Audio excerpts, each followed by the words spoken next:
Dadam, a bitter man. Starting this, one must remember if these stories are of ancient times, then they are told verbally before being written down. This means the person speaking knew those hearing the stories originally. In fact, it's likely the ones that knew them best was family. If you were talking to your kids about days when your parents were active and did things you were proud of or ashamed of, would you use their names or the title of father and mother? And remember, this is word of mouth, and at no point has anybody ever been able to avoid adding a little twist to what they're telling. Last week, I mentioned Fanbar. We can't even say if it was a title or a name. It could be king, grandfather, or great-grandfather to the person that told the story before it was written down.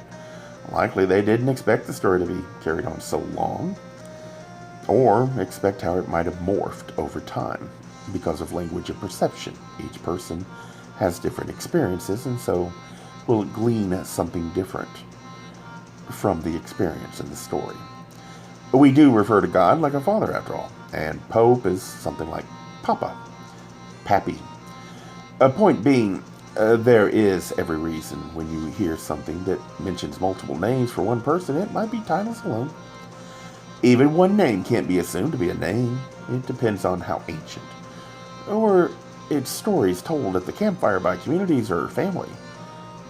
Knowledge should be respected, but never ignore that in the end, even history should only offer possibilities. Human behavior repeats, not history. Past is not a place to live. To ignore the reality we will never be able to claim with certainty that they are unchanged denies what we see with our own eyes even today. Chapter, Book 5, Book of Manuscripts, there's a tale reminiscent of Egypt's origin myth. However, more detailed and slightly less magical. Odd thing was, the woman's name kept changing, and at no time was she referred to as Isis. There was a key early in the chapter giving me the idea that it's possible they were titles. The story was careful to not assign a title until it was time for her to have it. The last was only after the birth of a child called Hore, which is pretty close to Horus. Yet, then it switched back to the title that she had before. It was an old name, and at times, and then it would pop out with the new name again. So it was like just at the same moment. Why change it then? Could it be the child would call her mother, while the husband would still refer to her as wife? If future generations were telling the story, would they not distinguish when a parent is interacting with an equal and when interacting with a child or subordinate? Over time, that might have gotten twisted, and we're reading this and it makes no sense to us, but if you start looking on the lines of a family unit, children passing on information about their family, it makes some sense. These are stories, after all, regardless of historical significance. If being told by someone close to you, it will change how you refer to them. Again, this is not a writer of today doing history books. During times of chaos, the victor would do all possible to rearrange history. Look at the Maya, the Inca, and other cultures. We know for a fact that the conquerors destroyed so much because it was decided to be against the new rulers' beliefs. It didn't matter if it was not a threat, only that it got in the way of their goal of pacifying the population. Yet some things did survive, usually because the arrogant saw them as an artist, something they liked, pictures, or some kind of mythology that they didn't see was a threat. Something about them made it non-threatening. The stories, disguised as myth, would hold small hints, yet a mind lacking creativity has no hope of seeing the importance. While a soul with creativity and a mind as partner could, society has shown working together we can do far more than individually. And that is what natural disaster showed us. Survival of the human race was in doubt. Banding together, we overcome. In times of peace, arrogance tears us apart until we are humbled. I fully admit, this chapter makes me queasy. It is too much fantasy. Face it, many books of this type has that problem. Children hear these tales, then pass them along, and language of perception, it will get changed. Things left out that seems to get in the way of reaching the new generation, or worse, the parents might not be proud of what they did, or just prefer their children not hear bad things about the last generation. Not all will be faithful in passing all to the next generation. In what could be thought of as kindness, you could start the brain drain. Who would see a problem in telling a small fib? Until a few generations later, you would see it, if you're still alive. Have you ever played that game in school where you start off telling something to one person and then it gets all the way to the end, and then the person at the end tells the person that started it what was said, and it's totally morphed? That's what I'm talking about. You want proof? Look no further than the New International Version of the Bible. Something that Bible thumpers insist is Word of God, yet have no problem with the knowledge you are unable to use the King James Version of the Bible in church that would use that new version. Would you have the hubris to change God's words? Translation is one thing.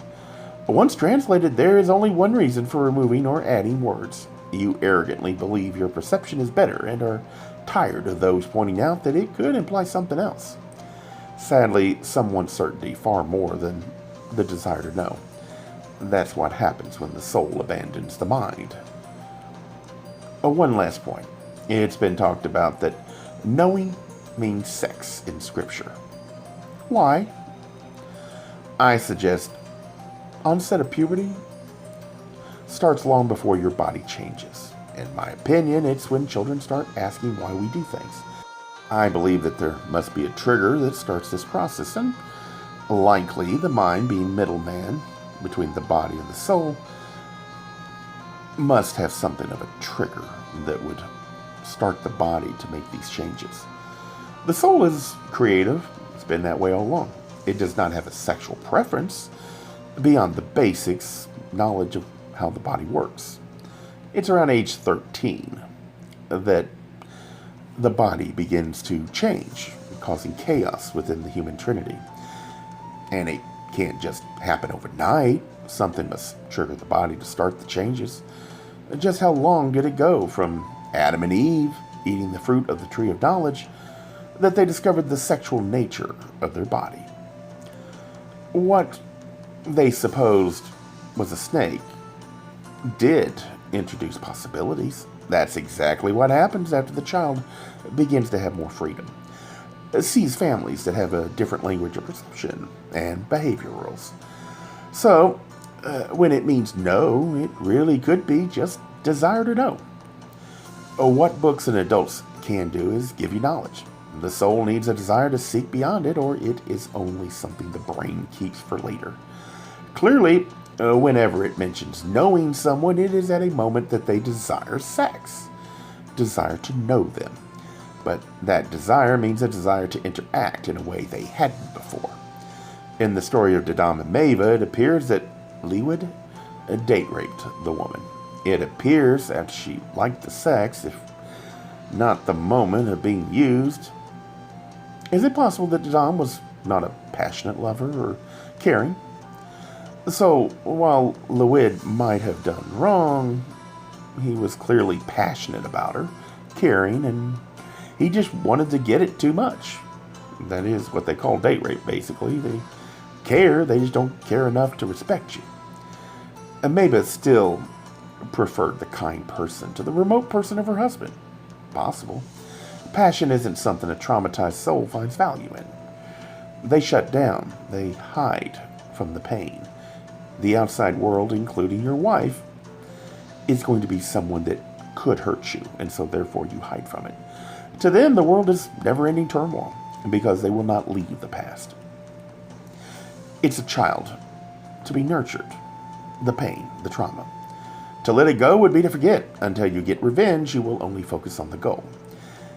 If you never get there, or you finally do reach it, you might find you have no idea how to get back to the way you were.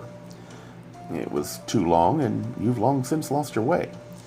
Having said all this, I'll go into my analysis and questions. Ever hear the question, if you could go back, would you change the past? Well, you can't do that. But many have tried to make the younger generation lose the knowledge gained out of shame for those in the past. It's seen as a kindness, yet you doom us to relearn the mistakes, all because of your own shame. I don't believe it a kindness to do this. It's selfish. You doom them to recreate the same mistakes instead of reaping the benefits of what you learned or your parents did, insisting they trust you that you know what's best. Do you know, or do you arrogantly assume what was done back then had no starting point? Your perceptions are superior, and thus you can throw out anything that doesn't seem to fit anymore, assuming that it will not start again. Yet often, the rules that were put in place is the reason why the problem they were suffering under is no longer a problem today. See, we don't live forever.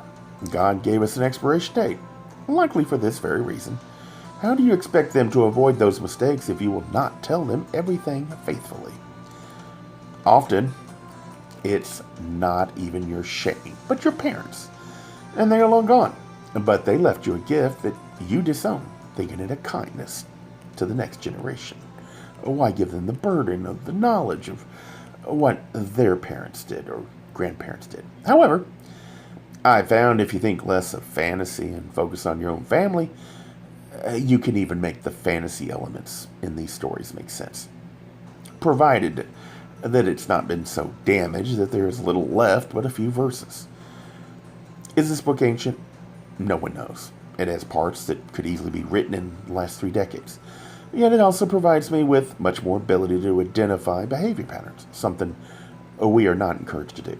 Hence, the stories in Scripture has less details, just basics. If I was interested in giving you a fantasy, I'd say this is real. I'll let leaders in religion do that. You can only change yourself. The answer to understanding this is within you. Since my goal is showing us that morality is not a one-size-fits-all and helping those unsatisfied with the past explanations of just do as I tell you, that there is answers to why things are done. I really do believe that these can give indications of how to be better people. We just have to pick up and go through all of the mythology and stuff and focus it on family, how we interact today. The key in chapter 5 was confrontation with God. A reference to heritage of Dadam was lost. That name was not mentioned before this. Dadam said there was things he must do. We never find out, yet as we go along, I think we might see Maver broke a rule, and being so rigid, Dadam would carry it out, even though it was his own wife. But first, likely out of love, would seek God's advice. However, first he must talk to God. It's the end that gave me a clue. Happa sounds like our papa, or father. Kadam, could that be grandfather? We have a list of names. The man that came to the garden land was Fanfar, and Dadam is the 4th generation. I think around every 3 decades we swing from one extreme to another. Possibly we cycle, and a full cycle is around 6 decades. I've experienced 2 extremes. The late 80s, 1980s, and the current cycle that has us facing tyranny from the other extreme. In fact, the seeds of the 80s is what we see flowering in the current time frame of 2018, 2019. Being sick and possibly angry, taking mind-altering substances is not a good idea. Its sole purpose is to cause the mind to turn itself off, escaping words or memories of times you want to forget. It's not that much different than sleeping, but you are intentionally forcing it when your mind and body is not in need. It could be interpreted as God speaking.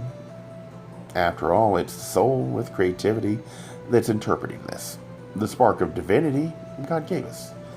The soul has questions, and this is how this society has learned to access God. It's not the only way, and it's not the only society to do this. I remember some of my dreams, others just feelings, and some I only know I dreamed. That is the moment the soul is alone. The mind and body need to rest. The soul is allowed time to explore without the rules imposed on society and family. or your own rules that have taken hold. I think that's why some are uncomfortable being alone. It's fear of the mind's memories, and they will not want to face it. Yet, the soul has experiences that weigh on it. Isn't it often mentioned not to go to sleep angry at a spouse? Sometimes dreams can be dark. Just what was the day like? How might the day have affected the soul that never needs to sleep? It's much like a child having no idea of what it's looking for, just looking through a library hoping to find something of interest. I suggest the reason why some do not say they dream is because the rule of blame added to imposed family rules and their own to cope with traumas in their life has cut off the soul from anything that allows possibilities. Once awake, a child might ask an adult. If the adult will not allow this, then what can it do? The mind is the natural ally of the parents, but the soul overrules it. The mind must be able to deal with a selfish part that has no reason to limit itself. It gets to argue, but in the end, it just serves. A parent gets a decade at best to aid the mind. It has its own needs and will realize it must deal with getting its point across. I suspect both mind and soul will do this, so the ones that deal with parents best will likely be the choice to emulate. A mind's ability to argue effectively against the parents' domineering methods will be what it's looking for, while the soul will seek someone that will do the same, but in a selfish desire to get everything it wants. So it's going to be more about manipulation of those around it. It's not that they don't dream, but to remember them would give possibilities, and this is stored in the mind.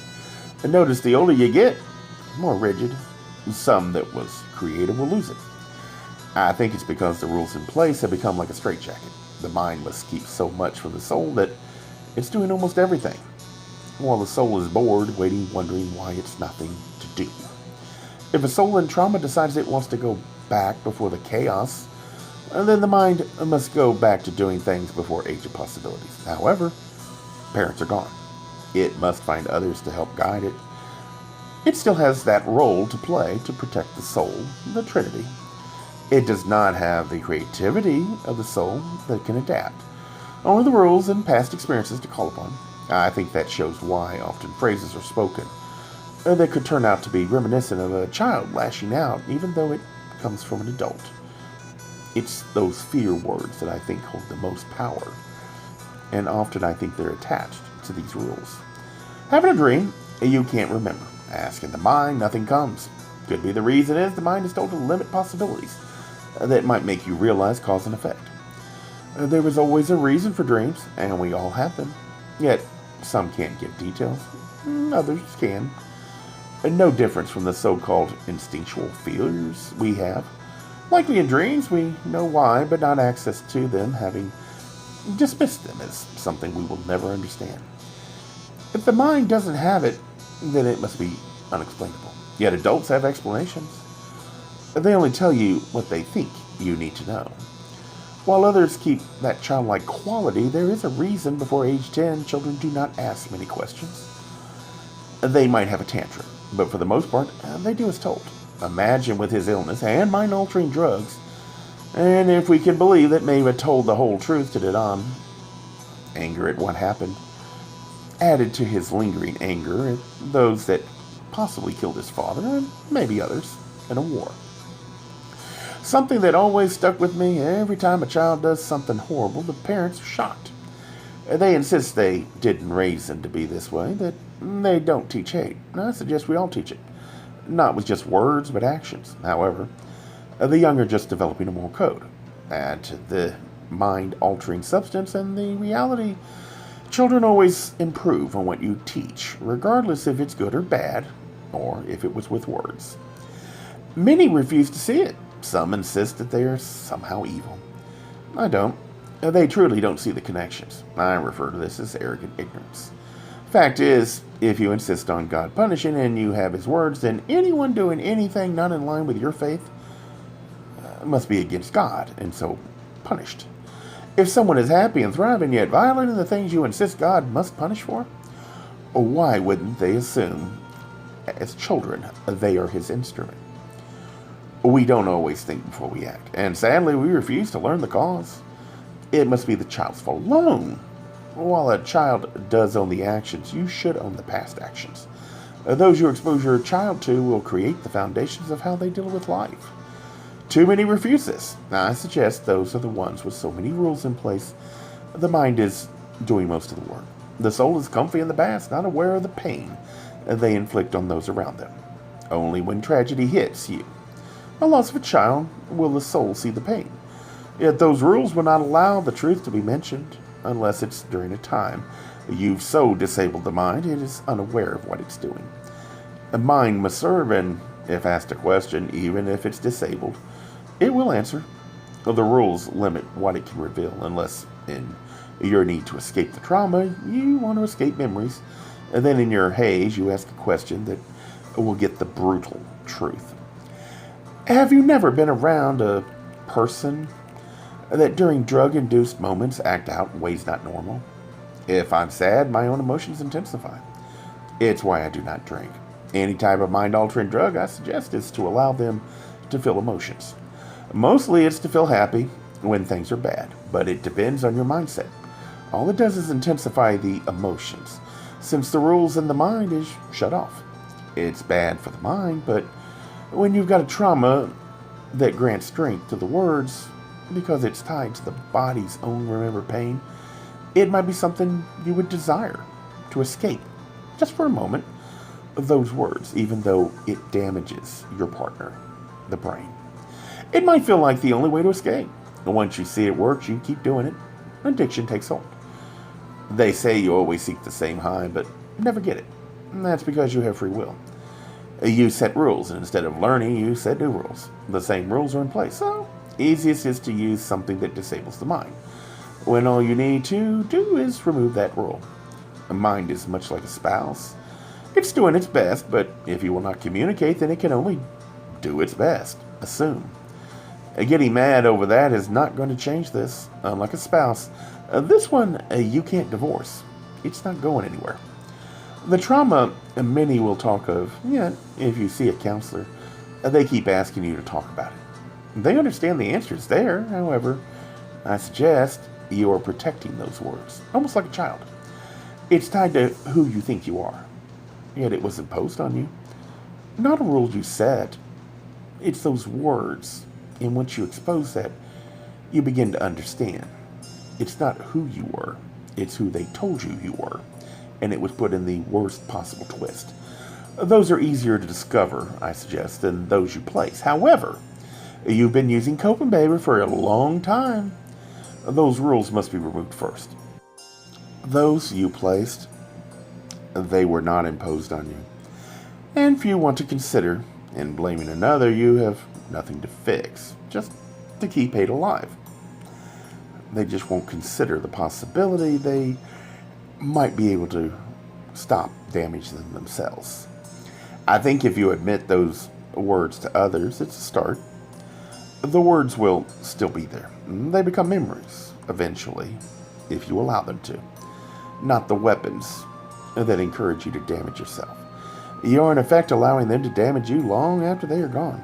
You are trying to make what you believe you are reality. But it's what they told you you were. It's because it's close to who you are that you miss the reality. It's been twisted to the worst possible interpretation. Will this work for all? Only you can make the journey. It must be adapted to your language of perceptions. Do not ever let anyone tell you they have the answers to fix you. Those people are dangerous. It takes work, and only you can do this. It is not out of malice or hate. Often it's just indifference. But if it's the one that damaged you, then they have a vested interest in believing you can be cured. Is it one of the rules of recovery to make amends? They might have broken you, but you can't undo the past. They can't either. This is what I think of when I read this book about Dadam's actions. He is bitter, angry, but in a drug-induced terror, he might lash out to others around him. The dream god he is speaking to did not say the children of God was to be thrown out. It only said something bad had happened. The heritage was defiled. This is the anger of Dadam, not God. He was betrayed. Worse, it was from the same people that might have cost him his family. Now, his second wife is pregnant. Because of this, Dadam is suffering an illness. He should be angry, obviously, but he makes it worse. He then asks, in the pain, why he should be punished. Like a child throwing a tantrum, and the mind is not in control. The anger is mirrored back. God turns vindictive, something from the past. Could be the trauma is triggered.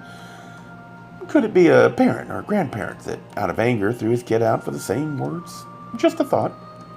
But what I think is most likely is, whatever the reason God tells him he will not defile his home again, there is another possibility. One, Dadam would not like it all. Namtinigal. It was mentioned that he left Leeward with Astartha to raise. Could he have been told when Dadam rose to power he was never to come back, and wanting his child to learn? Maybe even hoping that since his son grew up there, and since the children of God had not always been born there, he might actually be allowed to become a child of God. He was clearly thinking of Leeward, and the mind is drugged. That's why you take things to weaken the mind. Remember the question, the fault is the woman's. Wherefore should I suffer? The mind is not always kind when your soul knows it's in the wrong.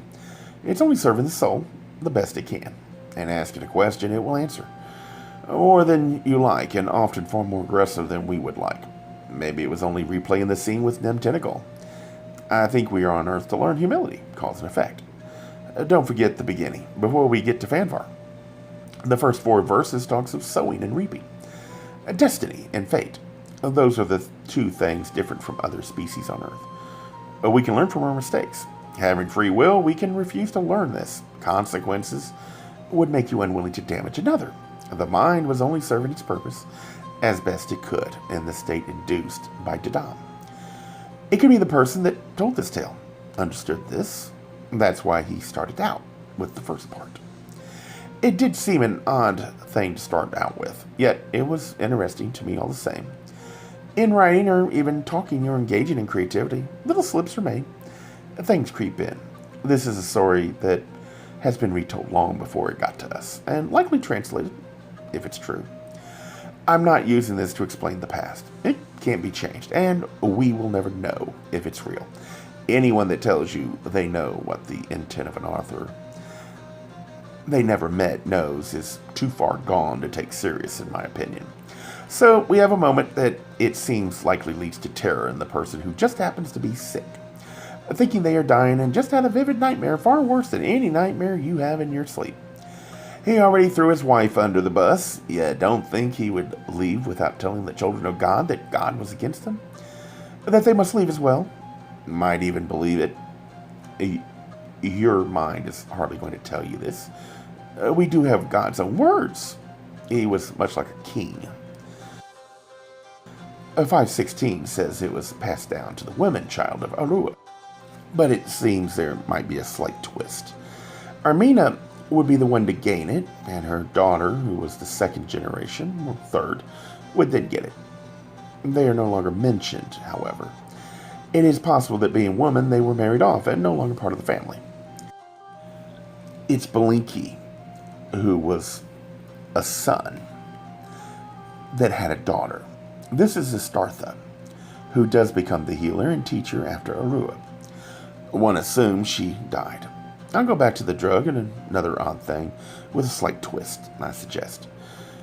It's from Dadam's memory that is told in anger to his child Herthu, probably from his first wife. Early, it's mentioned Leeward was Lightbringer, but we call him the Dark Father. Another is the comment that eating of the Tree of Knowledge would cause a wasting disease. That is what Dadam suffered. Was it known that the Tree of Knowledge would cause the wasting disease? God never said it, or was it just changed and implied as being known before Dadam experienced it because someone along the line decided it must be what God meant?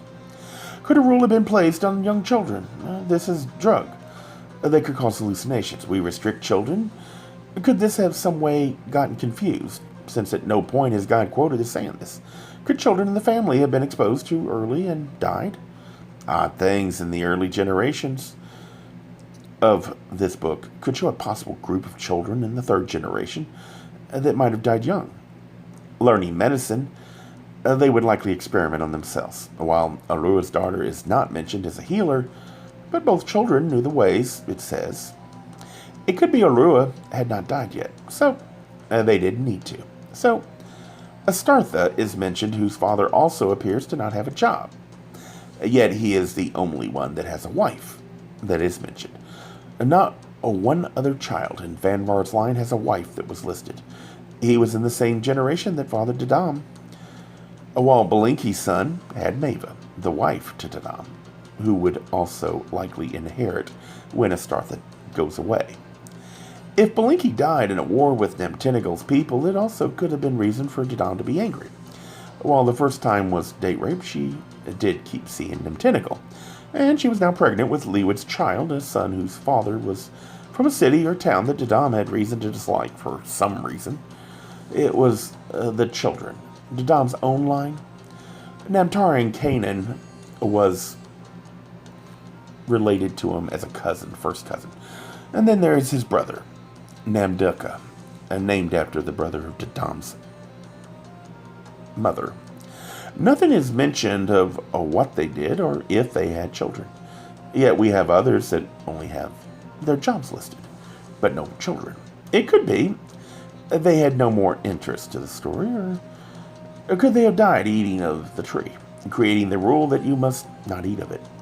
That sounds like a child being told by parents, yet we know the same fruit was given freely, just not in as big a dose to the children of God. Clearly, Dadam was allowed full dosage. It's been twisted, and I suggest if war happened, it could have been adapted to separate a warring people from ever being accepted by Dadam's people, by Dadam, who was the leader. Yet this wasting disease might never have been mentioned. In hindsight, the rule Dadam set could have been assumed as an explanation for why the children will seek to know why things are done, and if they don't get the answer, they might just come up with one on their own that makes sense. Basically kind of what I'm doing here, but I am pretty confident in what I'm talking about here. Even if you don't have the answer, you might choose to give one. By the time it was written down, it might have just been assumed, when in first place, it was always a parent wanting a child. They were not old enough to use it yet. The people was called children of God. As I said, all of this is indications. I could be wrong. It could be as easy as Dadam and Maeva was the goal of the story. A morality tale. In other words, not history. Yet, if that was the case, then why give details like what those before did his work? Or the oddity of one son's wife being mentioned when no other time is it down? I think those give some credibility to what could explain Dadam's actions. In the end, others will have to go with what they prefer. I do not believe in evil, and I don't believe that God manifests in physical form on earth. If he could, then why do we have the spark of divinity? Why give us bodies in a short lifespan? If you believe there is a plan and still insist he can show up here, then I'll allow you to that belief. I think the fact we exist shows the most logical explanation is the spark is meant to seek knowledge, not just for knowledge, but to give context of why it's important. Remember the mention of animals, how evolution works, yet it separates us. Observing others is not the best way to know why things are done. We have a desire to know. Oh, why wouldn't God have it? Having first-hand knowledge, an adult can tell much, but the child will pass on what it's experienced far better than the words of their parents. I think the mind is where the knowledge is placed, so that the soul will seek that knowledge, but only as it earns the right to that knowledge. The words lack the strength of experience. In interfering, we give them new experiences. Lessons, often, it's that we will interfere and fix anything they break. It is the consequences from our actions that made us want to protect the children. Yet in doing so, we damage them to the point it drains humility out of the young until eventually the arrogance will force the next generation to learn what it really feels like to suffer. Is that really the legacy you want your offspring to leave their children? Was it worth saving them from every mistake that taught you humility? You should protect children from others damaging them, but realize when they damage others or themselves, you are shaping the soul, not the mind. Words could work. Try them once. Second time, listen. Do they understand? Third time, like it or not, you're not doing anyone a favor by denying them the reward they've earned. God must teach. God would not do this. Only an arrogant parent would damage a child thinking it's a kindness.